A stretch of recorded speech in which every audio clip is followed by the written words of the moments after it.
Today on the Scenic Route podcast, Molly Beckenkamp unravels the complexities of transactional relationships, the struggle to ask for help, and the transformative power of being a better receiver in a community. So basically, this episode is all about community, about us in community, about our relationship to and in communities, and how we can build better communities to ultimately do better. So grab a seat, join us at the table. You're welcome.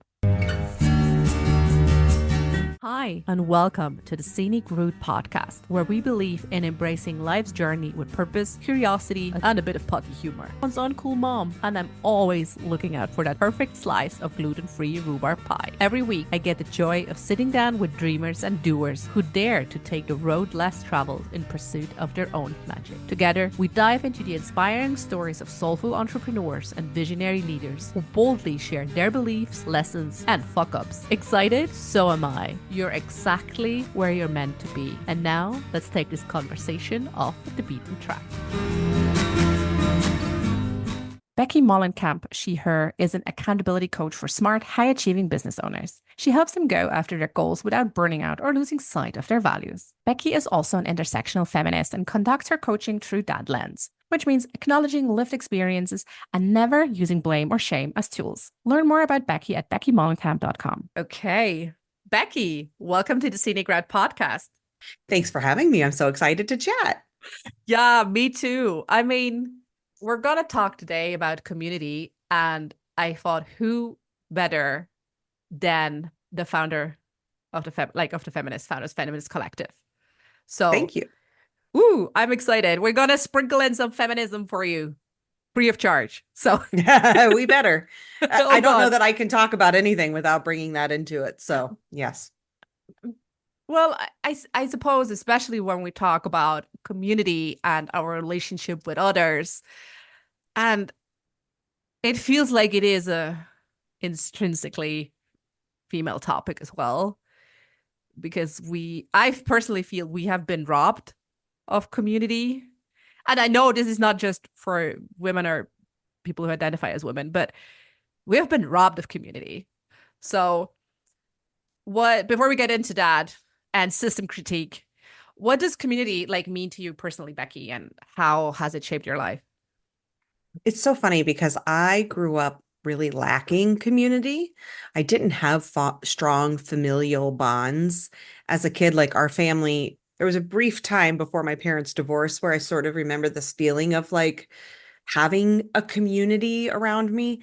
But for the bulk of my life, I didn't really feel that. It felt like it was sort of my very small immediate family, my mom, my brother, and I, kind of against the world. And we moved a lot. I never really had that established sort of feeling of my own village, right? Mm. I felt very isolated. And I don't know, like there's chicken and the egg. I don't know if I became an introvert because of that or if I was introverted anyway. And then that just sort of felt easier and better. But I'm very introverted. I'm very inside of myself. And so it's easy for me to get very sort of self-centered and to be the center of my own universe and then Mm. have that mean I don't have a lot of community. So for a lot of my life, I never really felt any sort of strong pull to have community. But things really started to shift probably around the time I had my child. And I had a child I late in was life. I waiting mean, for that. I'm like, right? Of course, it's always a child, right? oh God, it is. And I was late in life having a child. I had him at 40. And so, that's a long life of not really having these strong community bonds. I never really had a lot of friends, definitely didn't have a lot of lifelong friends. But when I had him, it was like, everything changes when you become a parent. And it's like really, really, it's the world's hardest job. God, And yes. try, right. And then doing that without a village, without a community is really hard. And so that's when I think a lot of women, for me, it happened later in life, but I think for a lot of women who maybe do that in their 20s, that is a place where we start to look for and have a new understanding of what community means to us. Because I think before that, often for people, community is sort of by opportunity. It's just like, oh, you're there Mhm. and I'm here and we'll hang out. Or it's like these bonds that we've had for so long that they're almost more like family. And it's less usually of like actively seeking out community to serve a need in your life. And that's what I think parenthood often does for a lot of women. It's like, I need to find people who understand what I'm going through. Otherwise, I go crazy. Right. And I don't know what to do. And I feel lost. And so much self-judgment, and the world around you feels like it's judging you. I mean, mothers are so judged. And then we do it to ourselves. And if we don't have other people to say, like, no, yeah, this does suck. Yeah, this is really hard. You're not alone for sometimes thinking like, I don't know if I can do this, right? Like, because it's the stuff we don't feel like we're allowed to say. And you look on social media and everyone loves Mm. their children 24 hours a day, Oh and they're God, just yes. And they're they're also cute thrilled, and adorable. They make no right? messes, and their house is always Right. Instagrammable. And you're And like, they're never fighting you. They're never crying. They're just like everything's happy. And it's like, no. So community to me is there's like those two types of community. I think it's the community that we have sort of de facto, like our families or lifelong friends, these mm-hmm, people who are there for a lifetime mm, that feel almost less like a choice and just like this is just part of my world. I didn't yeah, necessarily choose my family, or I didn't necessarily even choose these friends because I've been with them, they've been friends since we were children, but they're there and they're an important part of my life. And then I feel like community is this other group of people, which is the people that we actively seek out to make us feel less alone, to mm, help us through certain things. So that started for me with being a mom, but then quickly I started to realize like I need this for being a business owner too. I need other people who get how mm-hmm, hard this is mm-hmm, and all the challenges I'm going through. And then now what it means to have a child as I try to run a business, right? So we start, I think, actively seeking out people who can help us feel less alone in the things that we are going through. And then eventually we start to like farther down that journey, you start to realize how reciprocal community is. Like I think mm, often we seek out community to fill something in us, yeah, but I think quickly you start to realize like how beautiful it is when you begin to start giving too, and that mm-hmm. beautiful reciprocity Makes that it very happens. wholesome. Yeah. Mm. So I think we touched on a lot of like almost like pre-requirements for communities, right? Like there has to be a sort of a giving and a taking. Otherwise, yeah, you're just exploiting people. Exactly. Well, and Plain there and we can get into simple, feminism. We can right? get into feminism about extraction, Yes. right? Like we're Exactly. like 5 minutes in, we've made it. You've done it already because it's exactly right. If there's not reciprocity, and I think too often people get into community, and I get it, like the instinct is, how is this going to help me? How Of can I get course, something we're that's going to help human. me? Yes, that's Hey, and and that's okay. that's okay. Yes, Yeah, exactly. it's Like we're normal. But eventually, and hopefully not too long, we start to understand it's not actually community if it's a one-way street, right? That's mm, not what community is. That's just a world revolving around me. That's very self-centered. It's very individualistic. And it's also not surprising because it's very capitalistic. And all of us that grow up in capitalism, we learn to extract. We yeah, are very much like taught to find out what's in it for you. What can you get out of this? What are they going to give you? How can you get the most from this? We start to yeah. learn to take, take, take. And it's funny. I mean, I think for women, it can be a little different because often women are the ones that are conditioned a little more to be givers. Yes. The But caretakers. yeah. And so sometimes we'll get into community and we're giving too much. I've also Mm. discovered that, right? But In yourself I, or yeah, well, giving too mm, much of your time, giving too yeah. much of your help, giving too much of your product, your energy, whatever it is, and not learning that it should be reciprocal the other way. But that's Mm, still extractive. You've just are now extracting from yourself. You're learning that you are the product instead of the mm, community, or the other way around, where we learn that the community is the yeah. product that we should be taking. But it's either way, whether you're the one who's giving too much and not getting enough, or you're taking too much and not giving enough, that is an extractive model that is rooted and grounded in what capitalism trains us to Yeah. believe systems should look like. And so the intersectional feminist approach to community is one that is not extractive. It has to be reciprocal. And it doesn't have to be equally reciprocal, right? There are Yeah. going to be seasons where one person's taking more and one's giving more, but over the course of time, everyone should be getting their needs met. Or it's not community if that's not happening. Yeah. I mean, it's the same with like that, oh, 50-50 approach balance to like partnership and parenthood. It's not 50-50 every fucking day, Mm-mm. but within the course of a certain amount of time, you should feel like, yeah, we're equals. Well, exactly. Or that it's that equity Yeah, vision instead of equal, right? that's Because true. Yeah, that's true. That's true. yeah, It's because in the end, actually the we need to feel like, equity.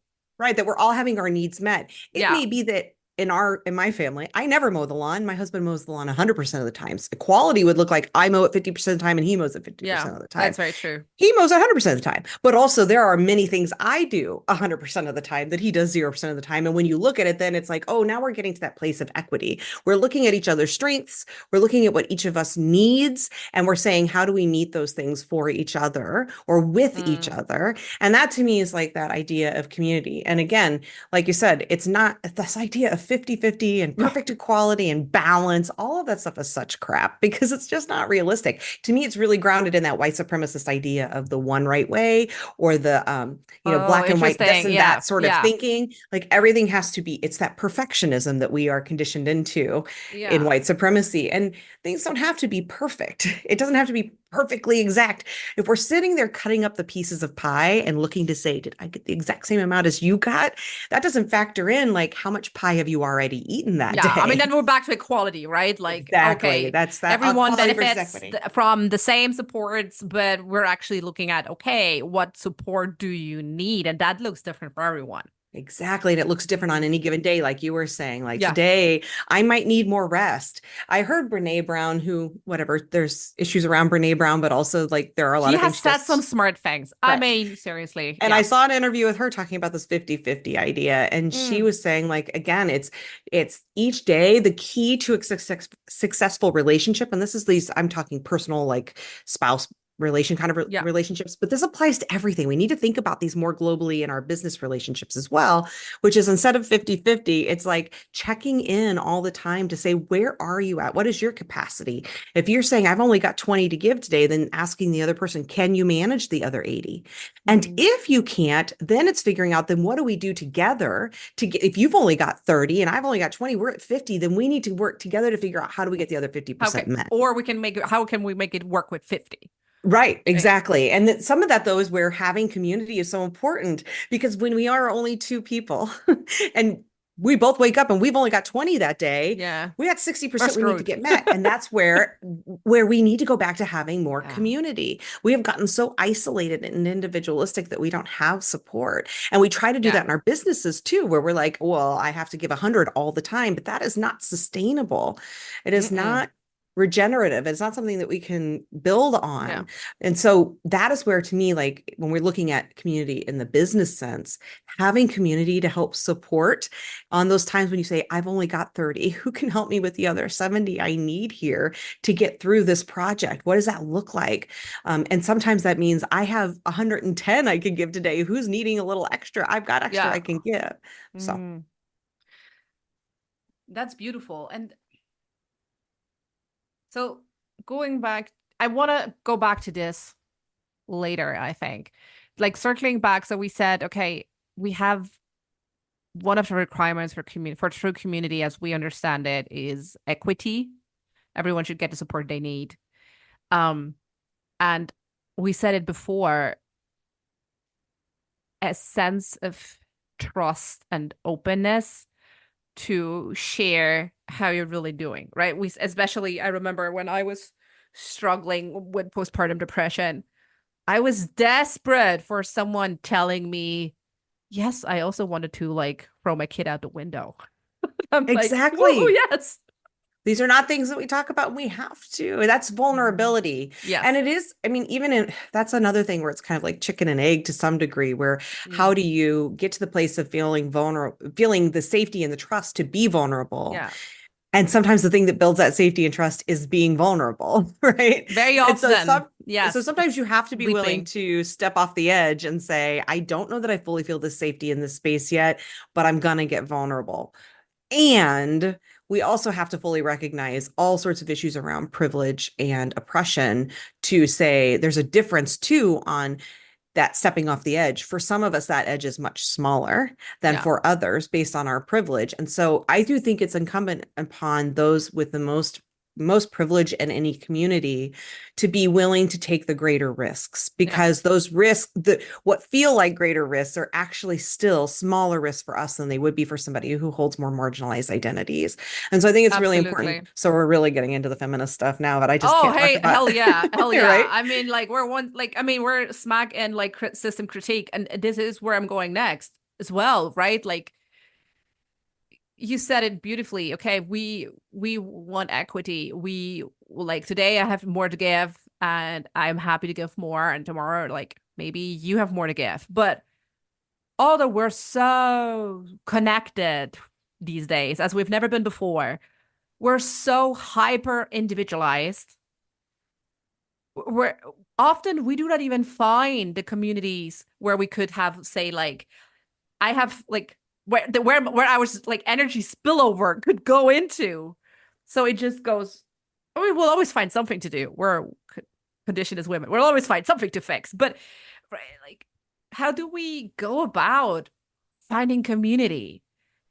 It can be hard. It's so hard. And I wish I had a great answer because ultimately I usually end up having to create the communities I want to see exist in the world because I struggle to find them. Yeah.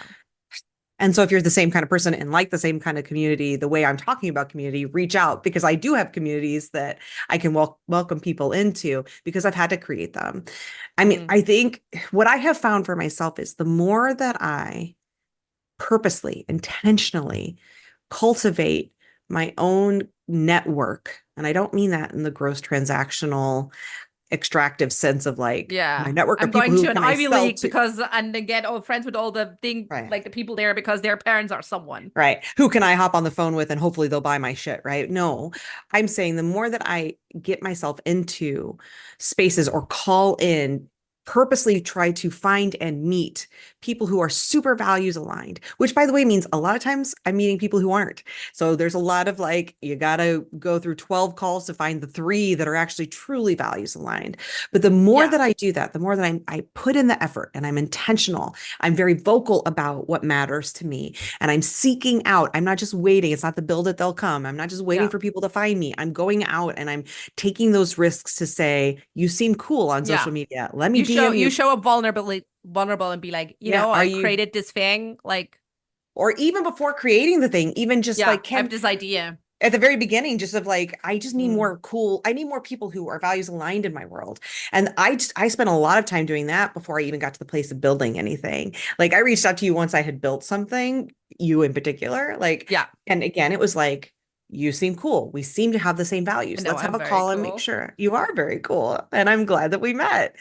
And it doesn't 100%. happen if we don't take that risk of you saying, "Hey, I'm here," and me saying, like, Yeah. "Yeah, so am I. Let's talk."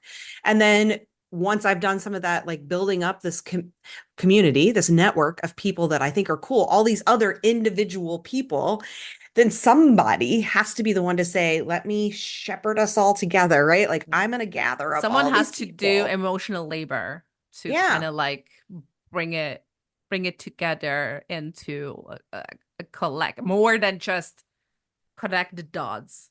Right. Because I've done a lot of connecting of people, Yeah. individuals, Same. Yeah. and I have like all these cool individuals that I've met. Yeah. And I'm like, oh, you But should work with that person. right. They're perfect. And then off you go. But it's still not, I mean, it's still, that is community, but it's a much looser weave of community. And I Yeah. want a tighter, I'm at this place in my life where I want to have tighter knit communities. I don't want Mm. this just to be a bunch of different individuals who are kind of loosely connected through me, but we aren't actually being together. We're not spending time together. We're not seeing each other on a regular basis. We're not getting to know each other at those deeper levels. Like that to me is the more you start to do that, the tighter that knit gets inside of that community. So instead of being this like real loose, like Yeah. crochet where there's big gaps between all the people, it's Mm. like, no, this is starting to get tighter and tighter to where it's Yeah. like this, like a really tight Yeah. knit.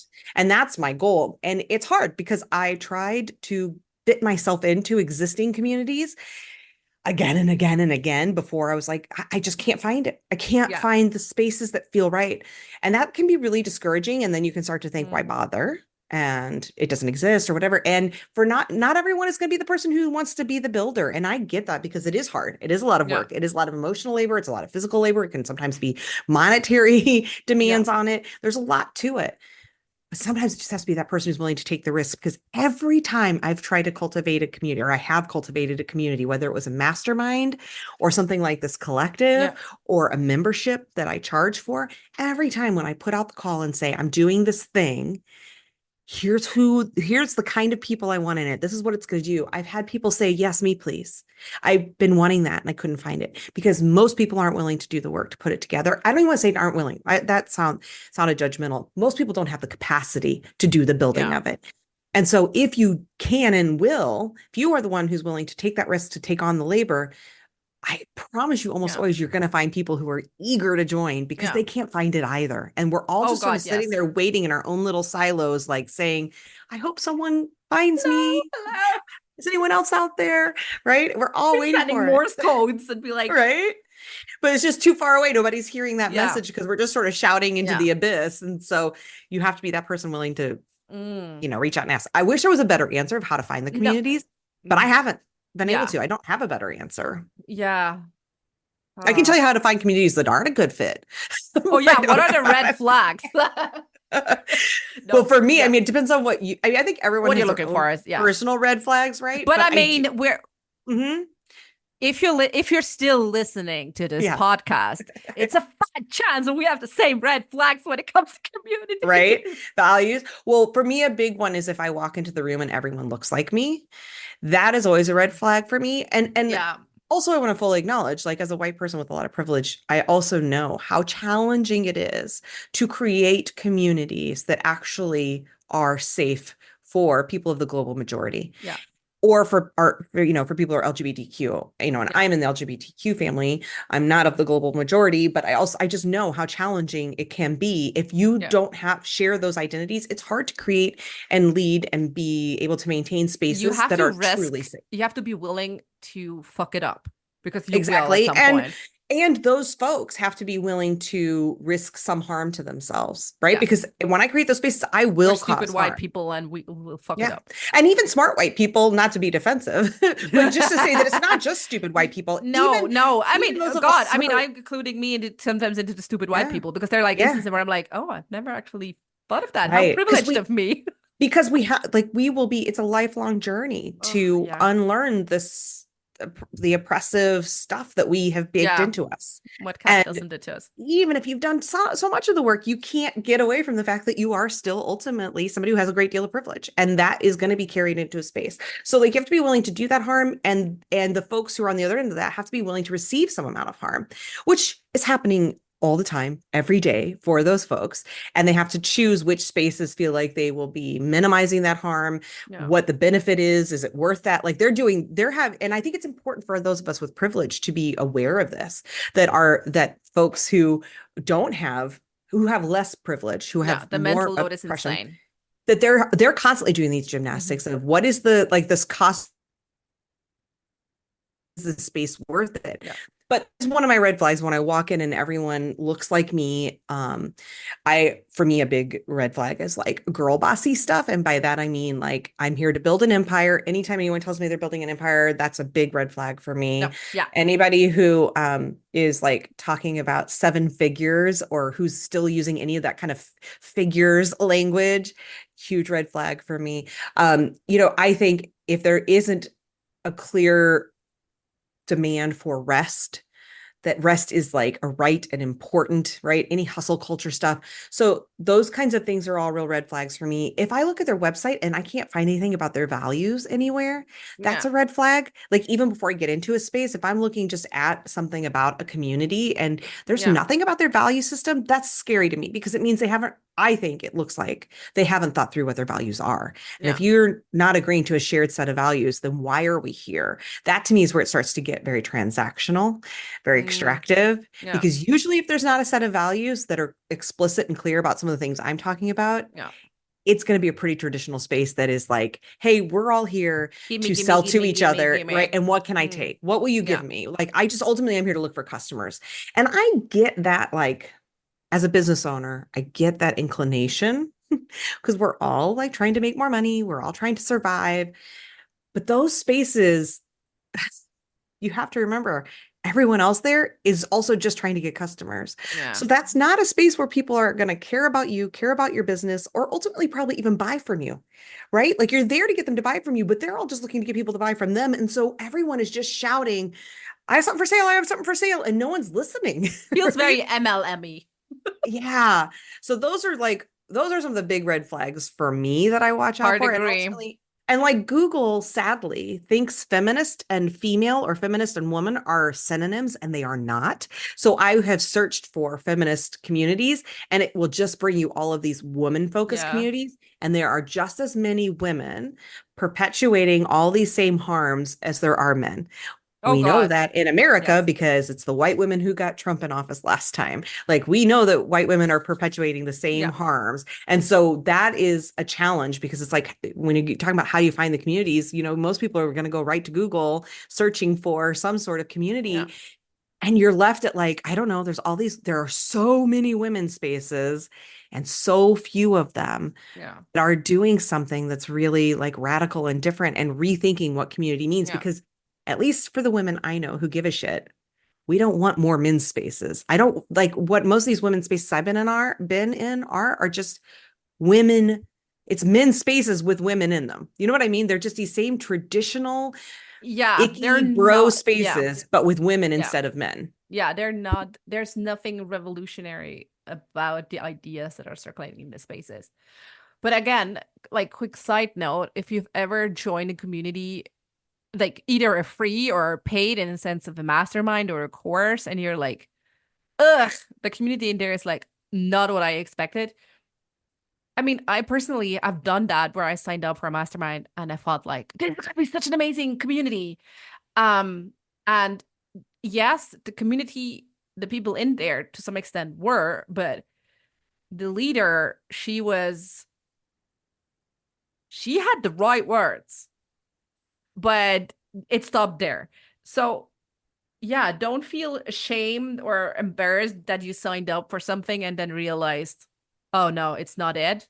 Because Yeah. some people just like do it intentionally. I've spent thousands and thousands and thousands of dollars on communities in recent years alone trying to find spaces. So, and I don't blame myself because a lot of them either talked good talk and then didn't walk the walk or didn't really talk the talk, but I didn't know where else to go, right? Like when Yeah. you're desperate and you You're can't just find it, like what are you going throwing to do? spaghetti at a wall and yes, let's Yeah. go. And I will say that even in the worst communities, like you said, I have found individuals inside of those communities that I've pulled along, right? In that Yeah. loose knit network I was building over the years. And so sometimes those wrong spaces can still help you find right people who were Yeah. there for the same reason as you because they can't find it. So if you start to have these conversations inside of communities that you're in Yeah. about like what matters to you, what do you want from a community? Are you getting it here? Because I'm feeling a little off. I am telling you, you will find other people who are like, yeah, I thought this was going to be something different. Like what you're talking about is what I want too. And slowly you start to bring those people together. Yeah. And again, you can start to cultivate your own space that Yeah. fits the needs that you're looking for. But it again that it goes back to someone has to be willing to put in the labor. And that interesting, it brings me to my partner and I, we've been together for forever, like literally. Um, what is it? 20? We go on 24 years. Um, I know it's insane. And people sometimes ask me, or before they early ask me, like, "What's your secret? Like, tell me, what's your secret?" I'm like, I'm really not a relationship expert by any means. Like, we fuck shit up a lot. But what I can say, and this goes for a community too, because you've highlighted it, we were there was always someone of us willing to put in the work. If we would have said at the same time, nope, not gonna invest any sort of labor into this, it would have ended then and there. But there was always someone who had the capacity to be like, no, let's let's carry on with this thing. And I think Yeah. that's really the key. And when it also comes to community, right? There is you have to find a way if you want to build community to put on the labor, which I don't know if this happened to you, but when you had your kid, how many of your relationships changed or ended? Yeah, and it makes me think that like there are friendships or people in our lives for a reason and those for a season and all that kind of stuff. And but again, like I was fairly isolated by the time before I had my child. Like it's my partner, my mom, me, a few friends, and those relationships may have sustained, but they've evolved as they have Mm, to, because my friends who don't have kids, they live a very different life than I do. And so, but it's funny. I think like there's something about having a kid too that makes you more efficient. You start to learn how to be much more efficient with your time and get more mm, shit done, because yeah. like you start learning when they're little, like I have this much time before that kid's going to wake up again. I got to get this and this Mm, and this and this done, right? So you learn how to be mm, much more efficient. You also learn as a business owner, like I have to work during these hours. Like there's no more, I'll just get to it when I want to. Like you don't have that kind of freedom. mm. So I think you start to learn how to be much more efficient. I'm not saying that only moms can create Oh communities, but I no, there do can be think, loads of instances right, where dad, I mean, for sure. me, it surely was Well, and I don't mean, motherhood. I think people who don't have kids can create communities, but I will say, I do think that parents, especially the primary caregiver parent, which is often mom, are uniquely primed to be really great at building community because of that labor piece, because we know how to be so efficient in getting shit done to get a community going. At least that was my experience, that I was able to, like, in the past, I think it would have taken me much longer to build communities because I would have wanted everything to be perfect. I would have like spent I would have been like, I'll get to that piece when I want and that piece when I want. Like now it's like, no, I just need to do the bare minimum to make it work and get it out. And I have to do it during this amount of time. So it's gonna get done. And so I think that helps with the labor piece. But I will say also, there's nothing wrong with, in fact, it's really good to ask for help. And I know it No, can be hard yeah, because if you're building a community, you don't yet have the community to lean on for help.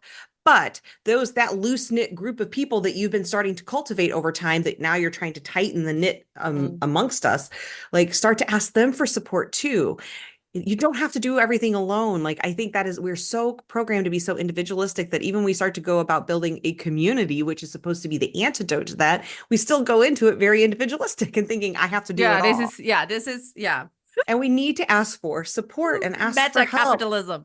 Exactly. You don't like, yes, somebody does have to take the lead. Yes, somebody has to expend Mm, probably more labor than other people, but that doesn't mean you have to do it all. And it doesn't have to be 100% on you. no, Ask for help along the way in doing this. That's why, like, I like to approach things, even I really love the term collective more than community, even yeah, because even though they really are the same thing, but this collective experience, like calling it a collective and knowing like we're all in this, we're all invested in it. yeah. Maybe not again at equal levels, because equity doesn't demand that everything has to be equal, but recognizing that each member will give It's what more they about can. justice and fairness than Yes, like yeah, a exactly. And that's that. mathematical percentage. Right, that equity piece of like understanding that your members who are the most marginalized may not only maybe can't give as much, but shouldn't give as much. If you have more privilege, then you probably should be giving Yeah, more in building this thing and sustaining it. But expecting everyone to show up, to do something to help how they mm, can is important. And I think we have to learn to be able to ask for that. And that can be hard because for many of us, asking for help feels like weakness, in that's sort of that masculine energy that we've all been conditioned into. And for some of us, asking for help feels like failure, in that feminine energy of I'm supposed to be able to do it all, or I should be giving so much. yeah. And it feels Girl bad. Like, bossing.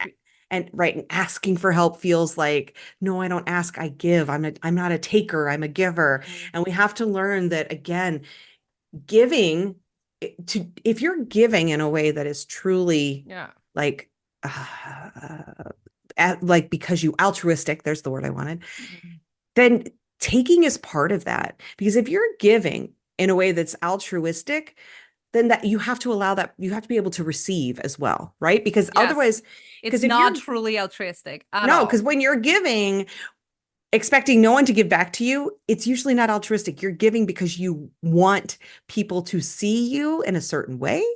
You want to be Absolutely. seen as some sort of martyr. You Or you want to get be to see seen as an yourself the way you angel. want to. Yes, you get to feel that way.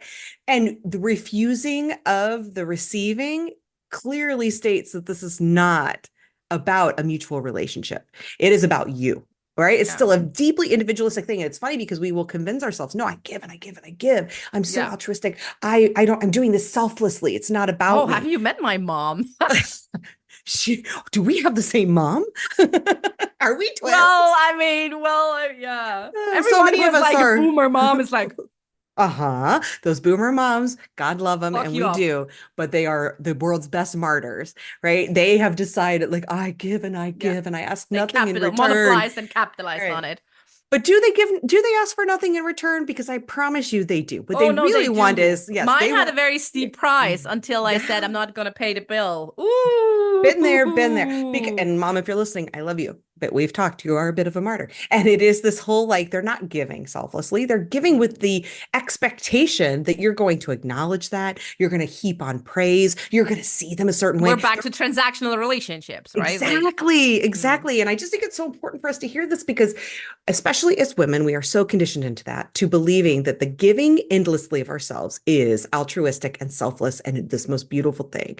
But the truth is, it is absolutely still grounded in that capitalist way of showing up in the world, this transactional way, where in fact, giving and then allowing yourself to receive, even asking, but even if you don't ask, was most of the time when you give, people will say, what can I do for you? Or can I do this? Or let me offer you this. mm, And those people who are still really grounded and rooted in this like transactional, no, it's just yeah, about me thing, they're the ones who'll be like, no, no, no, no, no, yeah. right? You know We where you have can to learn to also see receive. that?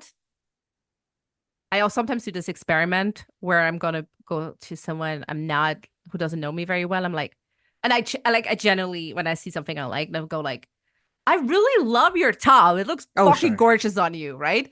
And nine out of 9 out of 10, you good? My kid's yelling at me. Can I hold on one second? But I want you to Yes. finish your thought. So finish your thought. 9 out of 10. 9 out of 10, they're like, oh, thank you. I like your top too. Instead of just saying, thank you. Oh, yes, we are really good at that, right?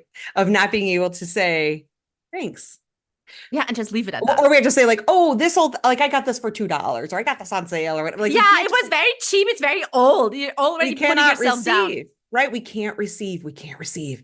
And that is not selfless. I promise Yeah. you. So if you still believe it is, here's your permission to know it's not. And that actually learning to receive is part of what creates relationship. And relationship is so important for true community. So that it's not just transactional. Yeah.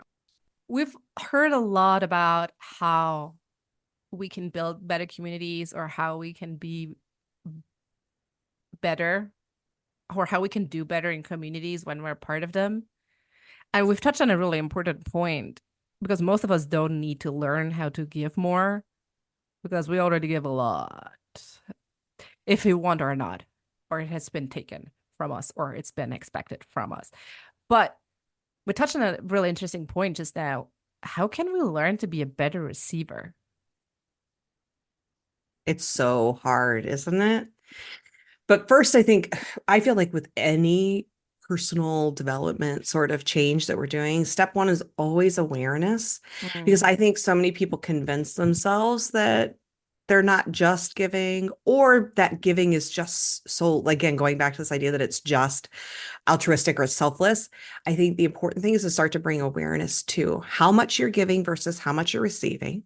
And you can do that by like literally tracking it day in and day out. Like make two columns on a piece of paper, gave, received, right?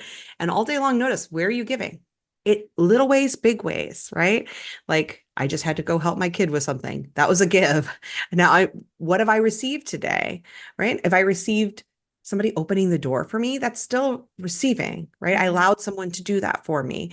So think about the ways that you have received.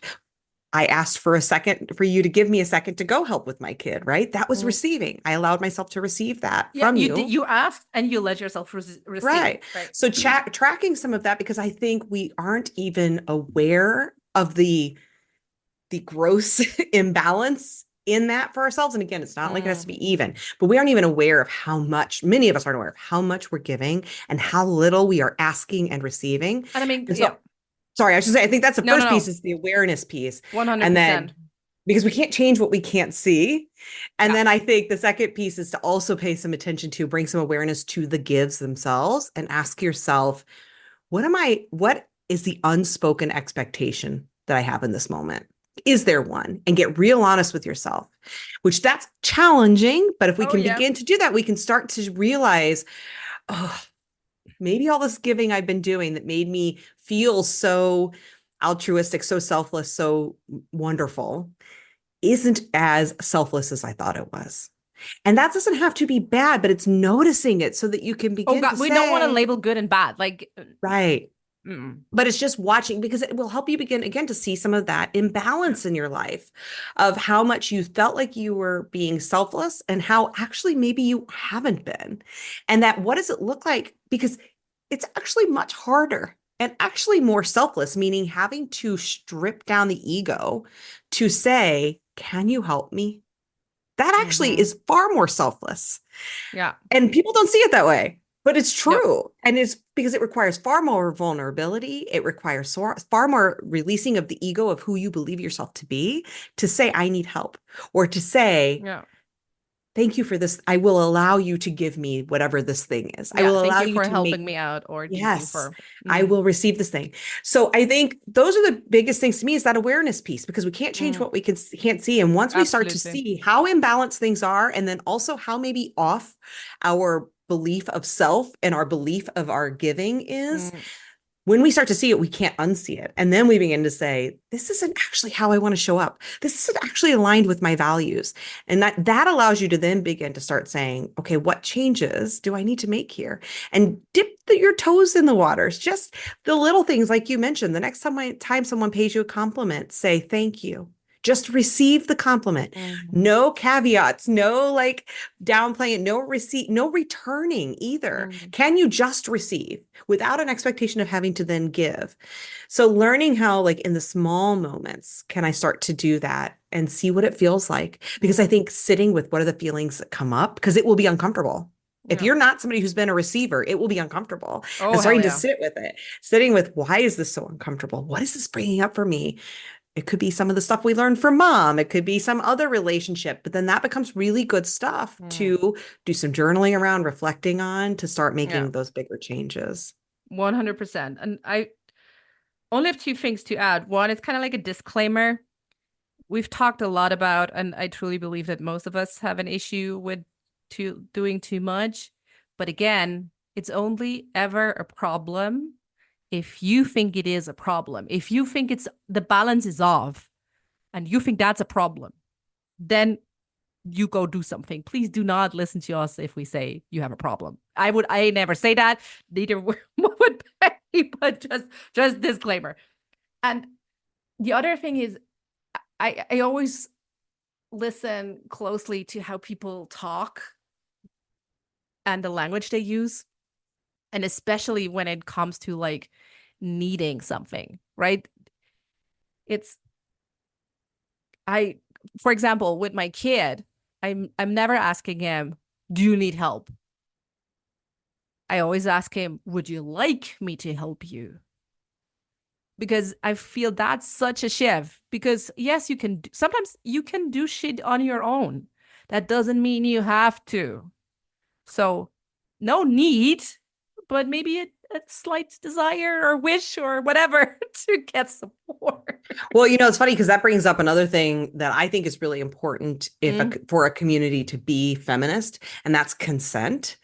I think consent has to be a big part of it, which in so many of those traditional communities, how often are you being sold to without your consent, without anyone yes. ever even asking you, Yes. like, hey, can Yeah. I drop into your DM Yeah. about this thing? Can I Or just open this do door for you? Like, no, I right. can do it Do you myself. want to Thank you. hear about this thing? Right. And I mean, it starts with kids. We aren't teaching kids consent in those little ways of like, would it be okay if I helped with this instead of here, let me do this for you, or what do you want? And then we start to also learn that for ourselves. And I think for so many women, because historically and personally for many of us, consent has been stripped from us in so many ways over our lives that we start to get really like, I think that can start to shut some of us down from giving Yes. and most especially from the receiving piece, because how many of us have received without consent over our lives in various ways, most certainly ways that affect our bodies, without being too explicit. And I don't have to Yeah. do Yeah. a bunch of trigger warnings, but but also just like our moms doing things for us that we never Yeah. asked for. And then Thanks, like this mom. expectation that we were supposed to now be in debt to And them in some grateful. way, Oh, right? yes. And Right. grateful. Mm. Right. And we're not grateful. And so that can also, like, I just think it's important to honor that in that Mm. without consent, it doesn't feel good. And so for a lot of us, learning how to receive is also learning, like having to learn about consent, Mm. about That's learning such a to good point. Yeah, and that's challenging. And so again, as you begin to do some of these things and allow yourself to receive, start to notice that too, because some of what might not feel good about receiving is that it's not always consensual. It has not been, it's Hmm. been given, thrust upon you, and then it starts to feel like there's this expectation, Here, shove it down your face. right? Or even if it isn't, some of these old beliefs about the expectations that are attached to things. We start to think, oh, if I allow someone to do something for me, there's going to be this expectation attached to it Mhm. because that has happened to us so many times. And we have to start to learn to heal some of those old wounds so that we can start to receive and understand that giving does not have to come with like you mentioned earlier, the like price tag, that you don't have to pay that price tag, but that can be Mhm. hard. And also, by the way, sometimes we believe that because we have been so conditioned into it that we are doing it. We are giving with an unstated expectation, with a price tag attached to it Oh that the God, other person yes. doesn't even know I about. catch myself every now and then. I'm Yep. like, oh no, no, bitch, what are you doing? Right. Well, like even with our kids, I'm doing this thing with the expectation, the hope that he's going to come back and like tell me he loves me or give me a hug or whatever. Right. Shuts And up. because again, not altruistic, but we feel like, oh, but I'm such a giver. But then it's like, how many of the times that we're giving? Maybe that's that thing to also notice in your journaling, which is like when you're giving, how many times is it coming with an unstated price tag that the other person doesn't even Oh, know yeah, that you're the invisible charging? price tag. Right? Oh, Because if we're yeah. doing it, we're obviously going to believe people are doing it to us. So the more we can learn to start giving without the price tag, then we can start to believe that others might give without a price tag. Oh, that's such a great thought to ponder upon and a journal if that's your jam, for sure. Oh, I feel like I also have to journal. I'm not a journal. I speak voice messages and then never listen to them. But once I sent them, recorded them, and released them to the universe, I'm good. Um, so I'm extending Becky. Would you like to share where people can find your amazing community? If they're still listening, fat chance you want to be in it. Where can people Well, find you? yeah, you can find me at BeckyMollenkamp.com. So I know it's an unusual spelling, but the good news is if you just try to search Becky Mollenkamp in Google, however you spell it, you'll probably find me. Google's kind of figured out all the misspellings too, so that's Good great. But Google. I'm sure you'll link to it. And I have just launched a new community called Sweet Success Society. Oh, see, I need to rethink the name because it's hard for me to even say. Sweet Sweet success Success society. Society. I know. It's a Ooh. challenge. It's a I mean, tongue I like the twister. SSS's things, but ooh. I love alliteration, but then sometimes when you go to Mhm. actually say it, it looks pretty spelled out. But when you say it, you're like, oh, that's tough on the tongue. Sweet Success Society.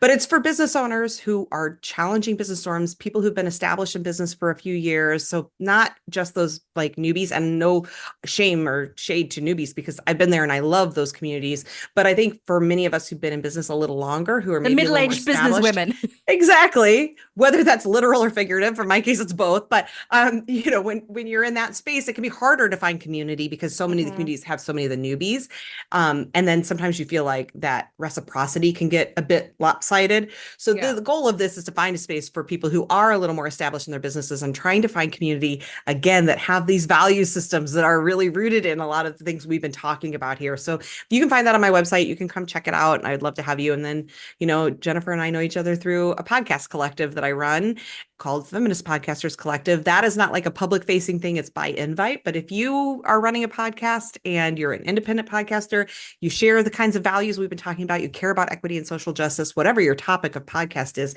and feel like it might be a good fit for you, you can reach out to me. You can find me on my website again and we can chat because that's a community we're growing and it's all about help. Like to me, it's what true community looks like. It is like, how do we all get together and help each other? Mm. How do we help each of our podcasts grow an audience when you're out trying to survive in this world of the big It's corporate rough. machines, right? How do we say, let's band together, let's support each other, let's uplift each other's voices? And I'm super excited about that because of all the community things I've done, it feels the most like true collective. Because like my Sweet Success Society is still me as like a coach led kind of Yeah, space, which I I think those are see. valuable too, for sure. Oh, absolutely. Or I wouldn't be doing it. I think it's really important. But this podcasters collective is something very different, and I'm so excited about it because to me, it's like that is really where I'm putting my money where my mouth is on like what does it look like to truly run like true community.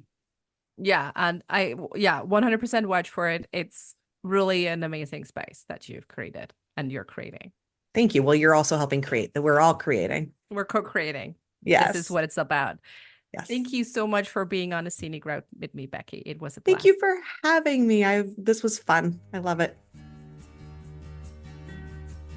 And just like that, we've reached the end of another journey together on the Scenic Route podcast. Thank you for spending time with us. Curious for more stories or in search of the resources mentioned in today's episode? Visit us at scenicroutepodcast.com for everything you need. And if you're ready to embrace your scenic route, I've got something special for you. Step off the beaten path with my Scenic Route affirmation card deck. It's crafted for those moments when you're seeking courage, yearning to trust your inner voice, and eager to carve out a path authentically, unmistakably yours. Pick your Scenic Route affirmation today and let it support you. Excited about where your journey might lead? I certainly am. Remember, the scenic route is not just about the destination, but the experiences, learnings, and joy we discover along the way. Thank you for being here, and I look forward to seeing you on the scenic route again.